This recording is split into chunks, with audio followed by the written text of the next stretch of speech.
All right, for our first ed puzzle this week, we're going to go over some basic APA style writing and also how to make APA style citations, references, what those things even are, and then what paraphrasing is.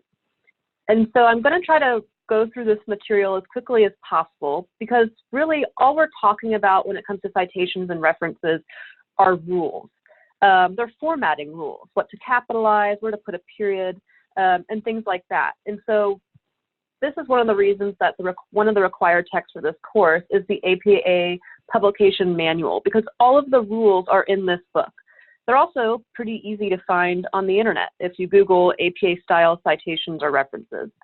And so really what this comes down to for these parts of assignment 1 is just making sure that you're using the rules correctly. And you can do that simply by just looking at them and looking at accurate examples to make sure that whatever you're doing looks just like and is formatted just like an accurate example. But we'll go through each one of these things here. So just some basic formatting for your text in APA style. And this is going to apply to your reflections and any other type of written assignments that you turn in for this class, like your personal statement. And hopefully everything else you're turning in for school should be in this basic APA style as well, unless you're in another course that's requiring something in MLA style. But certainly everything needs to be turned in Times New Roman size 12 font. Do not turn anything in Calibri font, which is the default in Microsoft Word, not an academic font, and it's not designed to be read in paragraph form. I don't know why Microsoft Word defaults to it, but I'll show you how to change your defaults in your Microsoft Word in just a second. So Times New Roman font, size 12.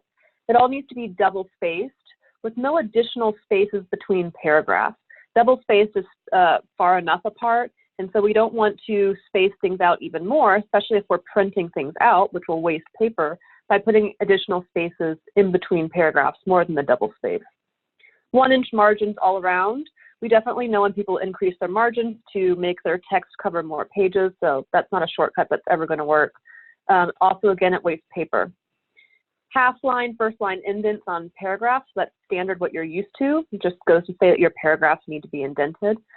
2 spaces after a period, and then 1 space after a comma.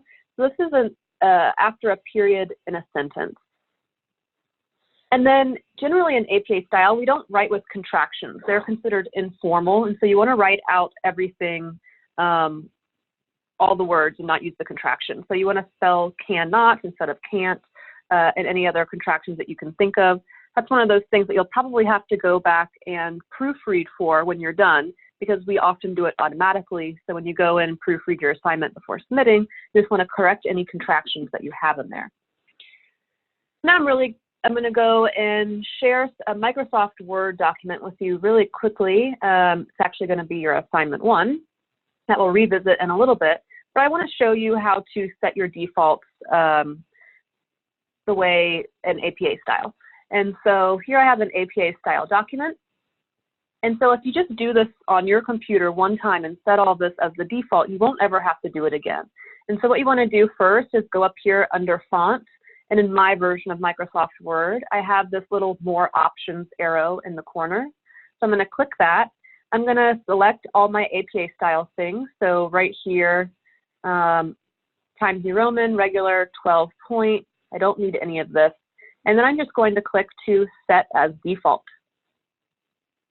And then it's going to give you this option. Do I want it to be this document only or all of them? And so unless you're in a different program, which you shouldn't be since you're all psychology majors, you want to do it for all documents based on a normal template and click OK. Another default you want to set is up here in the paragraph settings. And so again, I'm going to click on my more options arrow here. And really the only thing you want to default here is to click don't add space between paragraphs of the same style. So you'll see when I don't click it, it adds what ends up being like a triple space between paragraphs that are double spaced. And so you want that to be selected. And then again, set as default for all documents. That's a pretty easy thing you can do just at the beginning of this session, and it will save you some really easy points on all upcoming written assignments that you might lose for having these little formatting specifics, just not set up correctly on your computer.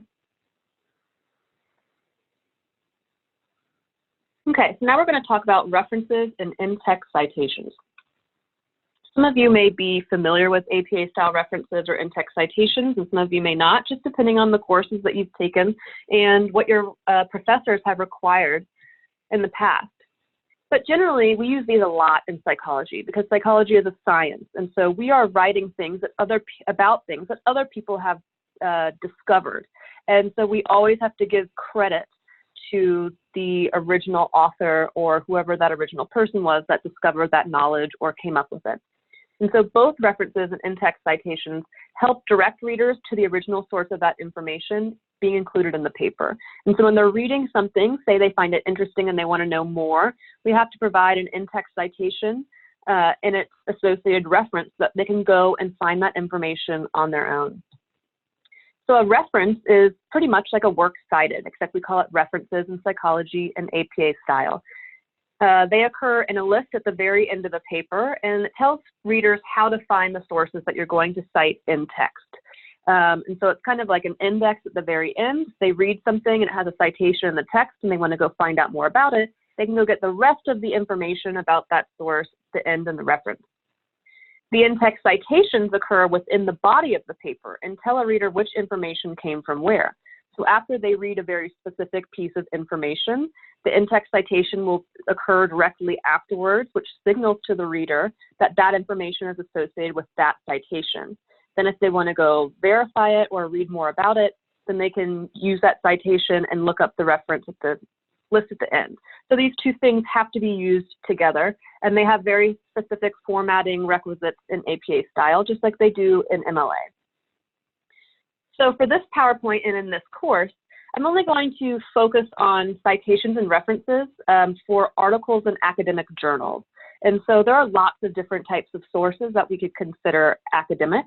There are also lots of different types of sources that would be considered non-academic, like a blog, which you wouldn't necessarily want to use, or a non-credible website. But certainly there are a lot of different types of sources, like books or a government agency website or a report or something like that. And so you can look up all of these different types of sources in the APA manual. There are instructions and rules for each one. But here we're only going to be talking about the rules for articles in academic journals, because that's going to apply to the rest of the assignments in this class and also in your research methods and capstone sequence. So if you've never seen a reference, you probably have, and you just didn't even know it. So this is essentially what the references look like here. So the formatting of these references will depend on how many authors there are, and again, what type of source it is. But here, these are all going to be articles in academic journals. And so this is the formatting for an article that has one author, which is pretty uncommon. These articles are hard to write, and so most often you're going to have more than one author. But for the first author, I want you to pay attention. This template is formatted in the exact way that the reference should be formatted in. So you see the last name, first initial, middle initials. So you see that we're not writing out their first and middle name. We're only using the initials if they give them. Last name is a comma, and then each initial has a period after it. Then you have a space and the year of publication, so whatever year that article came out, within parentheses, followed by another period and another space. You then have the title of the article. I want you to pay attention that only the first letter of the title of the article is capitalized, and it's followed by a period. Then you have the journal that that article was published in. You'll see that all of that is, all the proper words in that journal title are capitalized and italicized, as is the volume number, the edition number, and then the page numbers come at the end. This will make much more sense after we start looking at actual examples of what references look like. But just to compare what it might look like for more than one author, you see we're following the same general template here, except we just have more authors' names to list. And so we see the last name here, followed by the first and middle initial. If there's only the first initial, no middle initial is provided, that's totally fine. You just need to give whatever initials are provided. Then there's a period after the last initial and a comma to separate for the next author. We have last name, first initial, middle initial, again, a period and then a comma. And then just like any list in APA style, you have an and separating the last item in the list. And so for references, we use an ampersand, which is this symbol for and not the actual word and, A-N-D, last author. And so the references for one author versus two or more authors looks the same. It's just that we're having to list multiple authors' names here. You see the title of the journal article here. Again, only the first word is capitalized. The title of the article. Then we have the title of the journal. All of the words, proper words, are capitalized and italicized. We have the volume number and the edition number, and then the page numbers.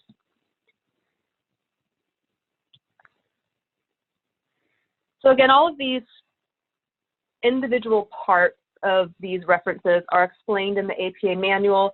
Pages 180 through 200 is explaining how all of these individual things are formatted and how individual variations might be formatted.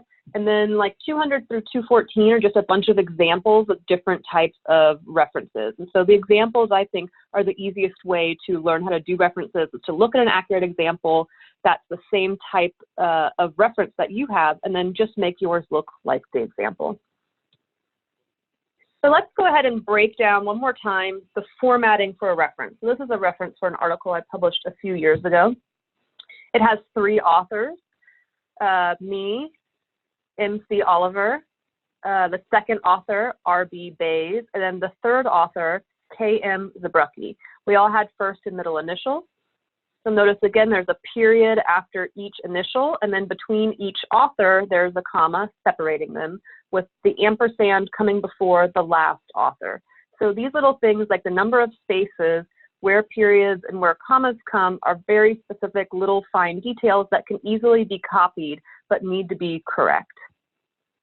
So the first thing I want you to notice is what we call a hanging indent. So in a reference list, we use essentially a backwards indent. So whereas a paragraph would have the first line indented a ½ inch, for whatever reason, references don't have the first line indented, but they have all the other lines for that item indented a ½ inch. And so that might seem kind of wonky, but it's just the way the rule goes. And it's very easy to set up in Microsoft Word, and I'll show you very quickly so that you can do it on your assignment. So let's just say I've typed out this reference. You'll be using this reference for something else. I'm going to highlight it. I'm going to go to my paragraph options here. And under line spacing, I'm going to indicate here, under indentation, I'm going to indicate here that I want hanging. And you'll see what that did there. It's going to, so there it automatically formats it correctly for me. The first line is not indented, but the second and all subsequent lines, it just happens to be only 2 here, are indented ½ inch. And so that's just what you do it. Just write out your reference the way it is, and then I would go highlight it and indicate a hanging indent.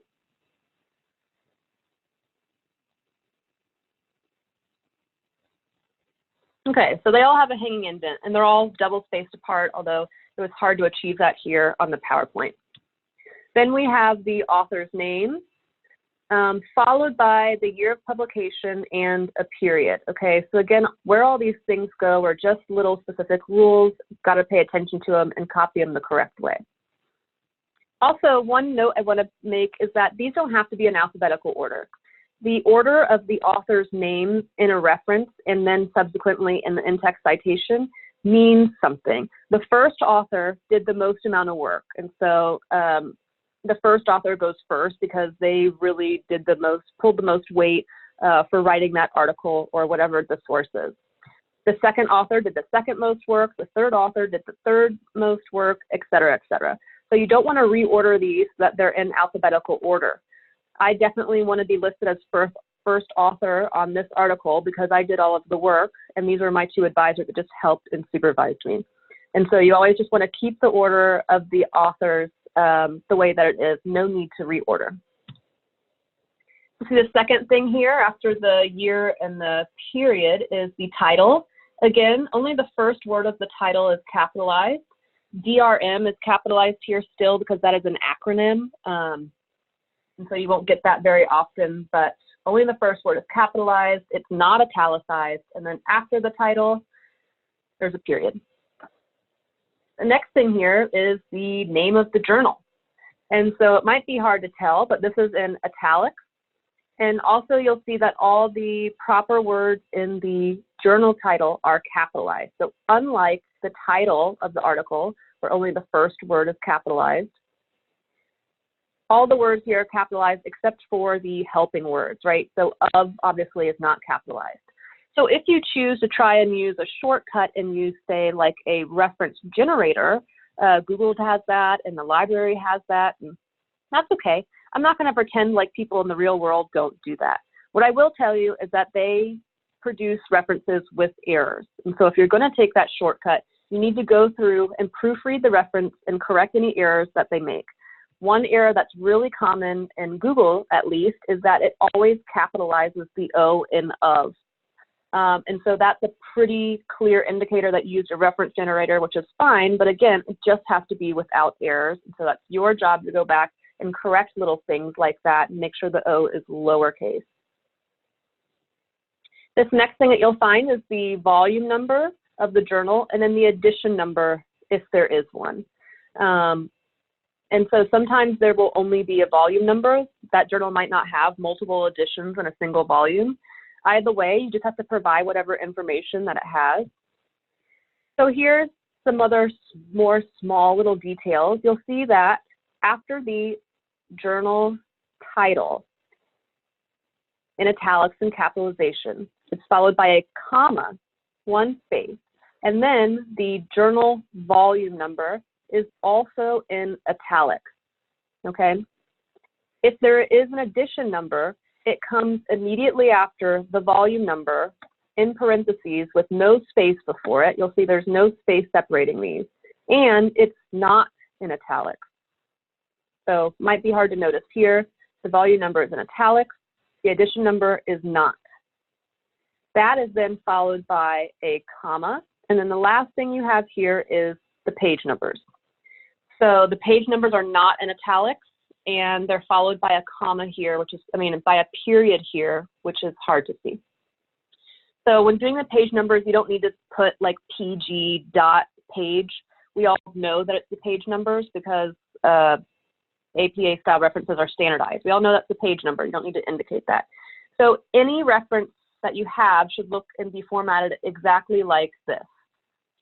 Now, one thing you might see when you're getting a reference is a DOI at the end. And so this is a relatively new thing that we started doing in the age of everything being electronic and online and not being printed. And so a DOI is essentially the electronic index for that article. Like every article has a web page, and so the DOI is essentially an individual web page. You can go to it. Either way, if you get a reference from somewhere and it has a DOI on it, that's totally fine. Just leave it at the end. If you're making a reference and collecting information from a source to try to put one together, you don't have to put the DOI on there, okay? It's fine. For this course, I don't care whether you have it or you don't have it. If you get a reference that has it, just leave it, but it's not going to be required. So we've got the references down. Again, all the specific rules and lots of examples are in your APA manual, and you can also find some online, and I'll provide some useful hints for that. You also have some notes in the module that you can print out and just use to use as examples in the rules as well.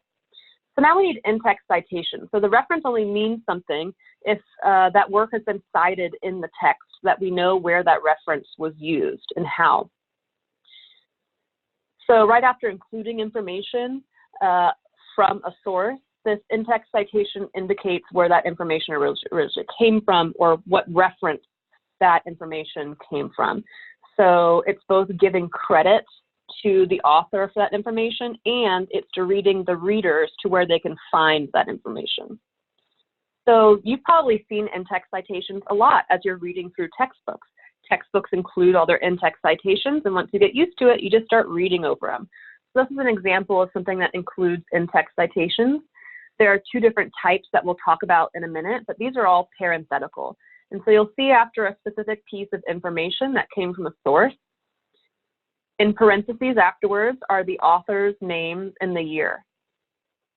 If you see a semicolon and more than 1 year, that's indicating that there's more than one in-text citation here. And so the Roediger, Belota, and Watson 2001 is an in-text citation. And then this is another one. So there's two references that include this information in it. And so that would be the second one here. That's just what it looks like. So now we're going to look at the two different ways that you can use in-text citations, and we'll be practicing both of these on assignment 1. So the first kind is parenthetical, and those are the examples that you just saw, and you're probably most familiar with these types of in-text citations. And so it cites the author's last names and the year in parentheses at the end of a sentence, usually. You could do it in the middle of a sentence, but usually they just come at the end of a sentence. So you're just citing the authors after including their information, but you're not really talking about the authors. That's why it's in parentheses. You don't really read what's in the parentheses as part of the sentence here. Again, you want to list all of the authors in the order that they appear in the reference, followed by a comma and the year of publication. You want to list the author's names with no initials. And so this is the most common error for people making in-text citations, whereas in the reference, you would list the last name, first and middle initials. In the in-text citations, we don't need all that information. All you have to do is list the last name and the year. So last name, year, if there's 3 authors, or just last name, year, if there's 1 author. So do not include the initials in an in-text citation, regardless of what type of in-text citation it is. If there's more than 1 author, you want to use an ampersand before the last author in the list name. We'll see this example down here. And here's an important note, and also a very common error. Since we're including these parenthetical in-text citations at the end of a sentence, it comes before the period for the sentence. And so you don't want to, in the sentence, put a period and then have the in-text citation in another period. It needs to go inside of the period so that we know it belongs with that sentence. If you have, there aren't any references or exercises in assignment 1 that have more than 6 authors. But once you get into methods and other things where you're looking at articles, sometimes there's a lot of authors, like 6 or 8. And so if there are more than 6, you don't have to list them all. You can just say et al., which translates from Latin as meaning and others. But again, you won't have to practice that in this assignment. So let's look at some examples. These are 3 parenthetical in-text citations. So research indicates that memories for traumatic events typically include highly detailed visual information. So you'll see that the in-text citation here comes before the period at the end of the sentence. You'll see that it's listing all of the authors' names. There are 3 authors here: Collins, comma, Loftus, comma, and then the ampersand, which is the and before the last author, Kit. Then it has another comma followed by the year. And so again, these are just little stickler rules. You need to find a good example and then make whatever citation you're doing look just like the accurate example. You'll notice that there are no first or middle initials in here. You'll notice that there's a comma and a space before the year, and you'll notice that the parentheses and the in-text citation comes inside of the periods that we know that it belongs to all this information. The second example here, very much the same. This applies to these 2 sentences, and you'll see there's only 1 author here, and so we only have the 1 last name, comma, space, and the year, again, inside the period. This was the example where there was a ton of authors on this article, and so since, say, this example article had like 7 authors, I didn't have to list all of them, just said this translates as Oliver and others. After all, when we use et al., it has a period because all is an abbreviation. Et is not an abbreviation, so it does not get a period. Et just directly translates in Latin as and. And so this is Oliver and others, which is abbreviated, so it gets a period and then a comma, space, and the year, again, inside. The other type of in-text citation, which you have probably read many times but didn't realize you were reading an in-text citation, is one that's non-parenthetical, and it's just included within the sentence. And so it's where we're referring to the authors within the narrative of the sentence and using them as the subject or the object of the sentence. And in this case, we don't put the author's name in parentheses because we need to read them in the sentence. If you put something in parentheses for a citation, it doesn't get read as part of the sentence.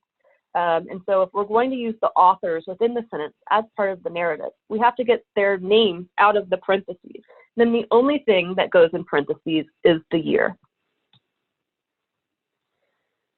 So to do this, we would have to directly address or mention the authors in the sentence. Again, we're still using the author's last names with no initials. One difference between this and a parenthetical is that we're going to use the word and if there's more than one author to separate them instead of the ampersand, because you wouldn't use an ampersand when you were writing a normal sentence, right? And so we're not going to use it here. You have to write out the proper word and if you're going to use the in-text citation within the narrative of the sentence. Again, 6 or more authors, we can say et al. It'll make more sense once we look at some examples. So here we see that I'm referring to the 2 authors in the beginning of the sentence. They are the subjects of the sentence committing the action. So Oliver and Miller asked participants to recall all of the dreams they had within the last month, et cetera, okay? So you'll see I still have the last names here. I'm separating them by an and not an ampersand because I wouldn't use an ampersand in a sentence. I have the year in parentheses still and with the author's name.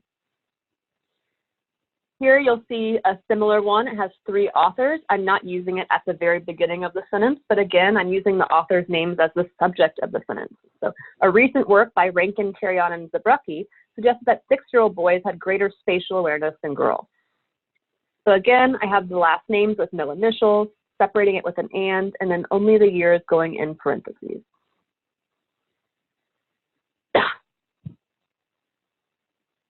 So usually you're going to be generating an in-text citation from a reference. You're going to have an article or a reference list, and you're going to have to take information from that article and paraphrase it and then use the citation to get all the source information. I use the reference to get all the source information and then create a citation from it. And so here we're going to practice creating the 2 types of in-text citations using the information from the reference. And so this is what you're going to be doing on assignment 1. And so using this information, I need to come up with a parenthetical in-text citation for this information. So remember, for the in-text citations, we're skipping the first and middle initials. We don't need that. The only thing we need is what? The last name and the year. And they're going to go in parentheses. And since it's parenthetical, we are using the ampersand, okay? So comma, comma, ampersand, comma, space, year. Non-parenthetical, what are the differences between that? Again, we use the word and not the ampersand. And then only the year goes in parentheses. And so we see how that would look here. And so what I did in both of these is I pulled the last names out and pulled the year out. And that was the only information that I needed from this type of reference for the in-text citation. Again, there's lots of rules for other types of sources that you might need in other classes or for other assignments. Here, these are the only rules that we're going to be using for assignment 1. So the idea is that we are going to talk about other people's work. And we're going to explain it in our own words through paraphrasing. And then once we explain their work and that information, you're going to cite it afterwards. And then at the end, you'll have a reference list with all the source information, right? And so we have to understand how to paraphrase correctly in order to avoid plagiarism. Just because we lump an in-text citation on something or a reference does not mean that we are automatically avoiding plagiarism. Rather, you can attach a citation to something and not paraphrase it or paraphrase it well, and that would still be considered plagiarism. And so it's really important to understand what constitutes plagiarism and what doesn't constitute plagiarism so that we can avoid it, because it's not always intentional. Lots of people think plagiarism is synonymous with cheating. Well, I didn't plagiarize, I didn't mean to do that. Well, often plagiarism can be accidental. And since cheating kind of assumes this intentionality behind it, they're not exactly the same thing. Plagiarism can be accidental or incidental. It can also obviously be intentional. But either way, it doesn't really matter. We have to learn how to avoid it, doing it accidentally, which is going to be very important once we start getting into our written assignment, the research method sequence, the capstone, and then from there on out, it's very important across all different fields, and especially if you continue in psychology. So plagiarism is broadly just representing someone's work as your own. It can be intentional or accidental. It can occur at the partial sentence or the whole paper level. So I could just think I put half of a sentence in my own words when actually I took the author's words for half a sentence, and that's still considered plagiarism. Now in school, since we're teaching you how to do that, we'll work on that and probably let that slide the first time as we work on increasing your paraphrasing skills. But doing it on a larger scale is going to be a real issue, and then continuing to do it after we learn how not to will be an issue. So a common mistake in plagiarism is, or common mistakes that result in plagiarism rather, is paraphrasing something but then leaving out the citation. How do we know that that information came from this source if it's not associated with a citation? So that's the first thing, and that's a pretty easy thing to do. Going back to this one, when you're in psychology, although psychology often seems to be an intuitive science, some things we just kind of know about psychology, right? Because we've lived life and we've observed a lot of things. But unfortunately, all of this was discovered by someone. And so pretty much everything that you say in psychological science came from someone else originally. You learned what you're learning about other people's work and other people's knowledge that they created. Everything you say in psychology needs to be cited. The only thing that doesn't need to be cited is common knowledge, and that's really broad common knowledge that, say, you would expect a elementary school child to know. And so broadly speaking, if you're ever wondering, does it need a citation or not? The answer is yes. It's better to cite something when you didn't need to versus to not cite something that you needed to. Another common instance is copying and pasting content directly from a source and citing it without direct quotations. So we'll talk about in a minute that we don't really use direct quotations in psychology. So not in this assignment and not in any of the other things that you do in this class, you need to use direct quotations. You need to explain everything in your own words. But that technically would be an instance of plagiarism if you put their exact words in it and then cited it and didn't indicate that those were their words with a quote. So this is what we're going to be working on for the remainder, the last 10 minutes of this presentation, is not sufficiently paraphrasing content from a source and citing it.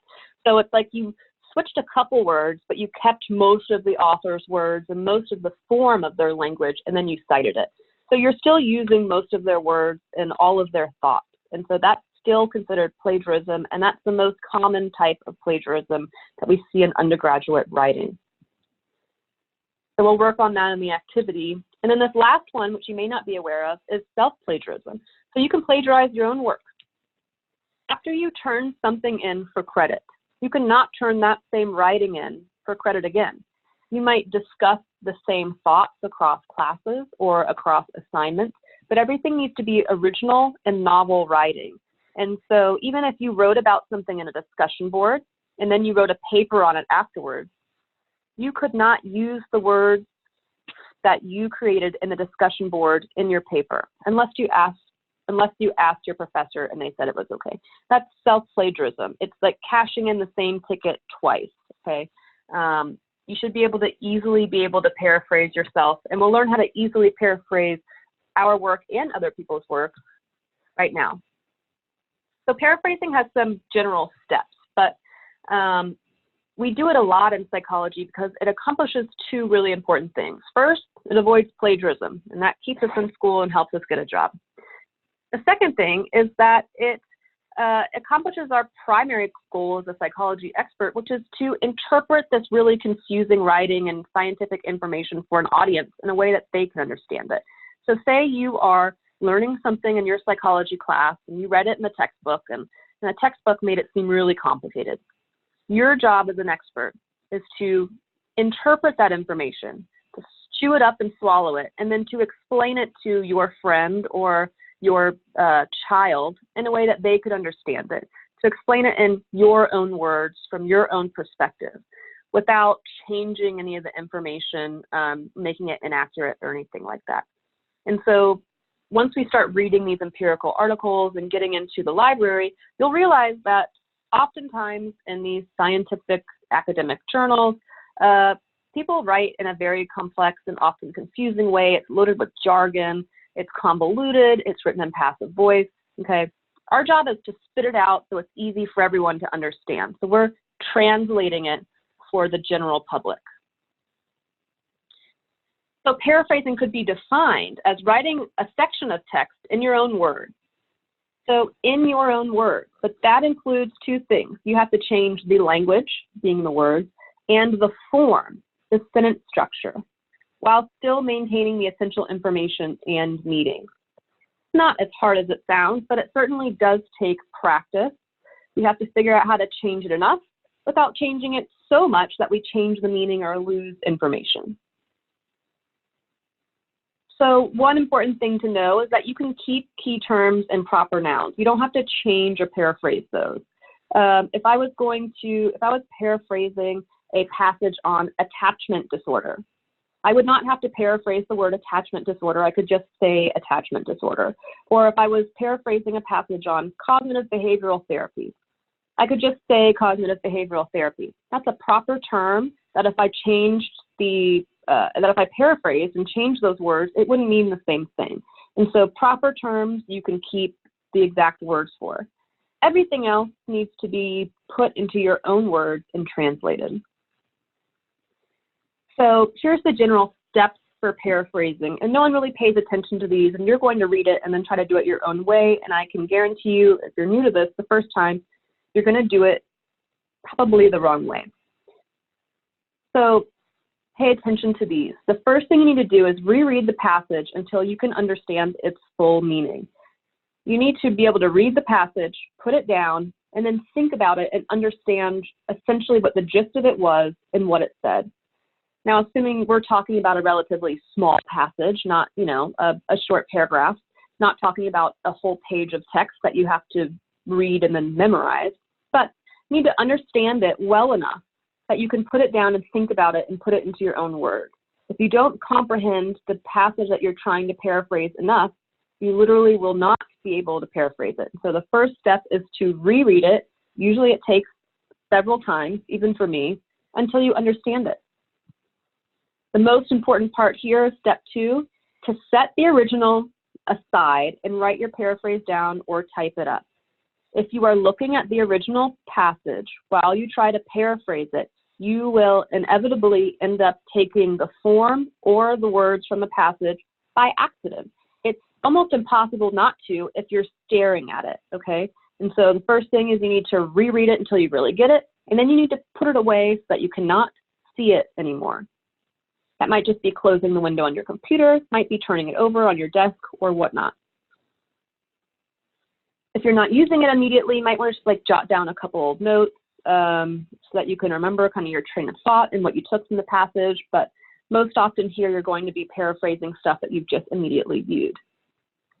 Then after you've put it down and come up with your paraphrase, then you can take out the original passage and just double check yourself to make sure that you paraphrased it accurately, that you didn't say something that's different and misinterpreted the information, and that you paraphrased it enough and didn't accidentally use some other language or didn't accidentally copy the same exact sentence structure or paragraph structure.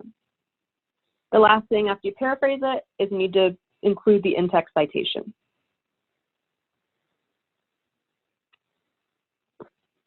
Usually, depending on what you're paraphrasing, it often ends up being, your paraphrase will often end up being shorter than the original version. And that's because when we're looking at psychological articles, these authors have a tendency to write in a very convoluted and passive way. They're loading in jargon and words that we don't necessarily need. And so when you paraphrase it into your own words, most of the time it ends up a little bit simpler, and that's totally fine. As long as you don't lose any of the important points that were made in it, it's okay for it to be shorter. It's also okay for it to be longer, but that typically doesn't happen as often. So thanks to Turnitin, we know exactly what information you've paraphrased and what information you have not paraphrased. And it's nice that we have Turnitin because it's used in the real world when we submit articles online, or when we submit journal articles, or any type of professional work that you do. That's generally going to go through some type of monitor and scanner that's similar to Turnitin. So it's important to use something like that here and now so that we know what the expectations are and how we're going to be monitored once we exit school. And so this would be the example, and this is actually what it looks like on Turnitin on a piece of writing that was submitted. And so Turnitin is indicating all of the words in red that are verbatim from a source. And so we can see by the amount of red here that this is not paraphrased. Sure, they might have changed a couple words here or there just to make their sentences work. But essentially, this is entirely plagiarized and does not constitute paraphrasing. And so you can see here how it's highlighting the individual words and the groups of words that were taken verbatim. This is another different type of report from Turnitin.com. This is actually an example of some self-plagiarism I had on a draft of a paper, so I checked myself before turning it in. So these are from two different publications where I'm talking about the same thing, but essentially I used some of my own words just because I had written that publication and reread it so many times. I ended up inadvertently using my own words when I was writing another paper on it. And so you can see here how when I checked it in Turnitin, it highlighted that for me and indicated which parts were the same as my previous one. And then I was able to go back and redo my own writing. So let's look at some examples of plagiarism versus paraphrasing and where the line is. So here's an original passage. Because of their unique perspective, Americans fear globalization less than anyone else. And as a consequence, they think about it less than anyone else. When Americans do think about globalization, they think of the global economy as an enlarged version of the American economy. So if I were to try to paraphrase this in my own words, the first step would be that I need to reread it until I really get the gist of what it's saying. And I want to memorize the author's words. I want to pull meaning from it. So as Americans, we've got this unique perspective. We don't fear globalization because we never think about it. Essentially what I took from that. And due to that, we think that everywhere else is like America. So here's a not very well paraphrased to the point where it's plagiarism. So you can see these bolded parts here. Those are verbatim words. So even though there is an in-text citation here, this is a non-parenthetical in-text citation. According to Lester Thurow, Americans fear globalization less. So that's taken verbatim from here, fear globalization less. You'll also see that it occurs in the same part of the sentence, right? And so here we're taking both the words and the form. And so after that, they've kind of paraphrased it a little bit. Rather than saying, than anyone else, they say, than people from other countries. But then they go on to say the same verbatim, as a consequence, and as a consequence, again, same words. Then they go back to a couple words of paraphrasing. So instead of they saying, think about it less, they paraphrase, they spend less time thinking about it. But again, we're using big chunks of the original author's words, and we're using all of the same structure. So we're presenting the information in the same order, and we're using a very similar sentence structure and a lot of the same similar language. So this is totally plagiarized. Even though there's some words that are different, the structure is the same, and a lot of the words are the same as well. And so this would be lit up on Turnitin, and you would really need to digest this and put it more so in our own words rather than taking the author's words and just changing a couple of the helper words. Here is a better example of what sufficient paraphrasing would look like. Lester Thoreau maintains that because Americans see globalization simply as a bigger form of their own economy, they are less concerned about it than the rest of the world. And so here you'll see that the author changed the structure of the writing. So whereas they're talking about what comes last here first. And so here they're talking about how we see the rest of the world as an enlarged American economy. They describe that first. And so that's an easy way and an easy tip to help change the structure, is to perhaps start at the end of the passage versus the beginning. You also see that they didn't use any of the words except for globalization, which if you paraphrased might change the meaning. So again, we can keep the proper and the technical terms in it, but we just paraphrase all the language that explains those technical terms. You'll see that everything else is different. So another example here, same problems with this unacceptable paraphrase. Although some of these helper words are changed, most of the writing is the same, and most of the structure of the writing is the same. And so it's still plagiarism, even though they're including an in-text citation here at the top. Here you'll see another unacceptable paraphrase. So they kind of added an introduction to the sentence here, which is a little different. Then they went on to use the author's exact words and a lot of their structure still. And so again, it's got to be your words. It's got to be, when I read a paraphrase from a student, it's very obvious whether it's in their voice and from their perspective or whether it's paraphrased from the source. It should sound like you're explaining it to your mom and not sound like you're reading this passage and changing a couple of the helper words or just swapping out a synonym or two here or there. A lot of people just go and try to swap out synonyms when they're paraphrasing. And the issue with that is that it's not going to change the structure.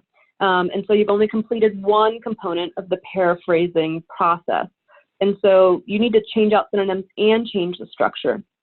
And what that includes is just really interpreting the information, chewing it up and swallowing it, putting it down and not looking at it, and then pretending like you are explaining that information to someone that you know that's not an expert in psychology. I'll let you read through these good examples right here. Here's the original, and then these are two good paraphrasing examples, both with non-parenthetical in-text citations at the beginning.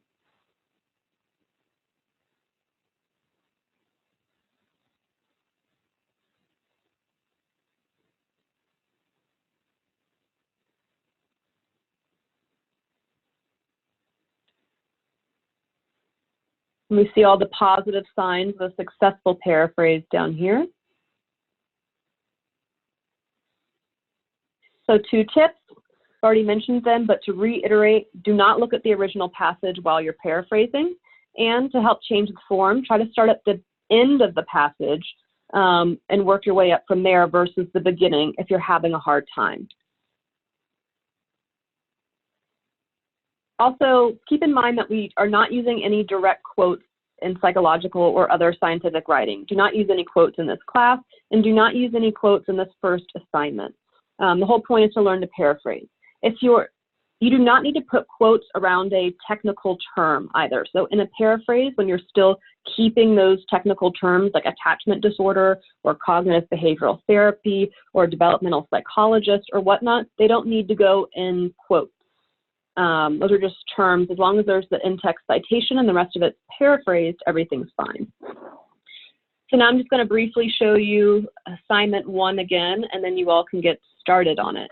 And so assignment 1 has 8 exercises to do in it. This first couple exercises, you are going to paraphrase and then generate the in-text citation for it. And so here's the passage. You need to read this passage, understand it, and then write below it, however you'd like. You need to paraphrase it and then include the parenthetical in-text citation at the end. And so that'll come at the end of the paraphrase in parentheses, and again, inside the period of the sentence. And it can be multiple sentences, that's fine, but the parentheses just always needs to come within the period of the last sentence. So you'll do that for number 1 and number 2. Number 3 and number 4 are going to be similar in that you're paraphrasing and doing an in-text citation, but here you're going to do a non-parenthetical in-text citation where you refer to the authors within the body of the sentence. So you could say Schumann and Smooch, parentheses 1990, suggested in their study that, et cetera, et cetera, et cetera. Okay, so you'll do that for number 3 and number 4. Number 5, 7, 6, 7, 8 are simply taking this information and turning it into a reference. And so we're just using those rules that we learned at the beginning of the Ed puzzle. All of the information that you need in the references here. And so it's your job just to format it correctly, and then you can write the reference underneath each one. To complete the assignment, you're just going to fill in each one and then reattach the completed worksheet to the submission folder.